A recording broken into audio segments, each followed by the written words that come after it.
Welcome back to my channel आमार चैनलेर आरेकटा ब्लगे तोमादेरके अनेक अनेक स्वागत। आशा करी तोमरा भालोई आछो मायेर कृपाय। आजके आमि तोमादेर दर्शन कराबो कलकातार जीवंत मा काली मा श्यामसुंदरीर। एखाने मा जे जीवंत तार किछु अलौकिक प्रमाण सह घटना रयेछे, सेई घटनागुली तोमादेर साथे शेयार करब। मंदिर कखन खोला एबं बंद हय, माয়ের आरती भोग निवेदन कखन हय एबं तोमरा कखन भोग पाबे और किभाबे आसबे समस्त तथ्यई किन्तु आमार भिडियोते थाकबे। तो तोमरा एकदम स्किप करो ना, पुरोटा देखते थाको, आशा करी खूब भालो लागबे। प्रथमेই তোমাদের জানিয়ে রাখি মাকে কিন্তু এখানে চাল আর কলা দিয়ে পুজো দেওয়া হয়, কারণ মায়ের প্রিয় খাবার হচ্ছে চাল আর কলা। মন্দিরে প্রবেশ করার আগেই মায়ের জন্য নিয়ে নেব পুজোর ডালা। তোমরা এখানে 51 টাকা 101 টাকা যে কোনো রকম ডালা নিতে পারো। এবার তোমাদের বলি তোমরা কিভাবে আসবে। তোমরা যারা ট্রেনে আসবে তারা শিয়ালদা থেকে মানিকতলাগামী যে কোনো বাস ধরে আসতে হবে সুখিয়া স্ট্রিট হোমিওপ্যাথি মেডিকেল কলেজের সামনে, অথবা তোমরা যারা মেট্রোয় আসবে গিরিশপাড়া থেকে বাস ধরে আসতে হবে হোমিওপ্যাথি মেডিকেল কলেজের সামনে। কলেজের সামনে পৌঁছালেই তোমরা দেখতে পাবে পুজো সামগ্রীর সমস্ত দোকান কিন্তু এখানে রয়েছে। কলেজের ঠিক পাশেই কিন্তু রয়েছে এই গলি, আর এই গলিতেই রয়েছে কিন্তু আমাদের আজকের ডেস্টিনেশন জীবন্ত মায়ের মন্দির। এই গলির সোজা তোমাদেরকে যেতে হবে, দেখতেই পাবে মায়ের পুজোর জন্য অনেক দর্শনার্থী লাইন করে দাঁড়িয়ে রয়েছে। জগতের মায়ের পুজোর জন্য আমি সঙ্গে করে নিয়ে গেছিলাম আমার মাকে। এখানে অনেক দূর দূর থেকে পুণ্যার্থীরা আসে মায়ের দর্শন করতে, পুজো দিতে। সোজা গলিটার পাশে একটা ডান দিকে গলি রয়েছে, ওই গলির শেষেই কিন্তু মায়ের মন্দিরটা। এই গলির সোজা ডান দিকে কিন্তু মায়ের মন্দির।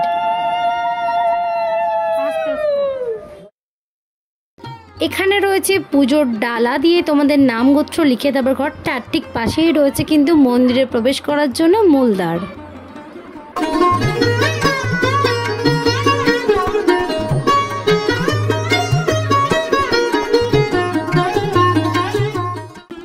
এখানে মা শ্যামসুন্দরী ছোট্ট বালিকা রূপে কিন্তু পূজিত হন। এবার তোমাদের বলবো এই মন্দিরের মাঝে জাগ্রত তার একটা ইতিহাস আছে। কোনো এক মহালয়ার সকালে এই মন্দিরের পুরোহিত গিয়েছিলেন মায়ের পুজোর জন্য বাজার করতে।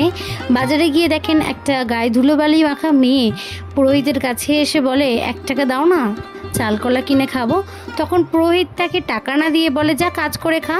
তখন মেয়েটা সেখান থেকে চলে যায়। আর যেহেতু মহালয়ার দিন ছিল, এখানে প্রত্যেক অমাবস্যায় অন্ধকারের পুজো হয়, সেইভাবে মায়ের পুজো হচ্ছিল অন্ধকারে। তখন পুরোহিত লক্ষ্য করে যে বেদিতে মা নেই। তারপর শুনতে পেল নুপুরের আওয়াজ, এবং তারপর কিছুক্ষণ পরে সে দেখতে পায় সেই বাজারে দেখা মেয়েটি হাত বাড়িয়ে দিয়ে বলে কিরে দিবি না চাল কলা। এই দেখেই পুরোহিত কিন্তু ওখানে অজ্ঞান হয়ে যায়। আর সেই থেকেই কিন্তু এখানে চাল কলা প্রথা চালু হয়েছিল। মায়ের নিচে আছে নবগ্রহ, তার ঠিক ওপরে কিন্তু মা বিরাজমান। কারোর যদি গ্রহদোষ থাকে তবে সে 1 বছরের মধ্যে 28টি শনিবার যদি নিষ্ঠার সাথে পালন করে তার সমস্ত গ্রহদোষ কিন্তু কেটে যাবে। এই মন্দিরে প্রত্যেকটি অমাবস্যায় কিন্তু মায়ের অন্ধকারে পুজো হয়। এবার তোমাদের মন্দির খোলার নতুন টাইমটা একটু বলে দিই। সকাল 8টা থেকে দুপুর 1টা পর্যন্ত মন্দির খোলা থাকে, আবার বিকেলে 4টা থেকে সন্ধ্যে 8টা পর্যন্ত মন্দির খোলা থাকে। অমাবস্যার দিনকে কিন্তু সারাদিনই তোমরা মন্দির খোলা পাবে। এই মন্দিরে প্রত্যেকদিনই কিন্তু সম্পূর্ণ বিনামূল্যে ভোগ খাওয়ানো হয়। সময় কিন্তু দুপুর 1টা। এখানে মা যেহেতু 5 বছরের বালিকা রূপে পূজিত হন, তাই ছোট্ট বাচ্চা হিসাবে কিন্তু অনেকে এখানে চকলেট দিয়ে পুজো দিয়ে থাকে। এবার দেব মায়ের পুষ্পাঞ্জলি।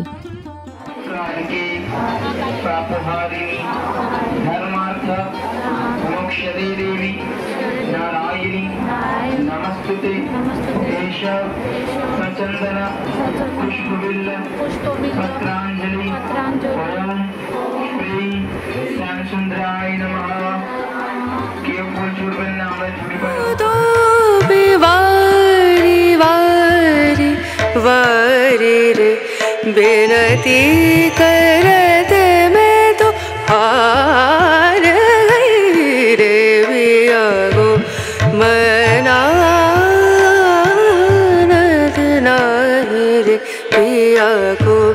मना पिया को मना पिया को मना আপনারা সকলে আসুন, মায়ের মন্দির দর্শন করুন। মায়ের মন্দিরের ঠিক পাশেই রয়েছে কিন্তু ভোলেনাথের মন্দির, সেখানেও প্রণাম করে নিলাম। তারপরে মায়ের প্রসাদ, চাল আর কলা, সে প্রসাদ খেয়ে নিলাম। জয় মা শ্যামসুন্দরীর জয়। ভিডিওটা এখানেই শেষ করছি। তোমরা সকলে সুস্থ থেকো, ভালো থেকো। আমার ভিডিওটা ভালো লাগলে লাইক, শেয়ার, কমেন্টস করো। আমার চ্যানেলে নতুন হলে চ্যানেলটি সাবস্ক্রাইব করো আর বেল নোটিফিকেশনটা অন রেখো। Thank you.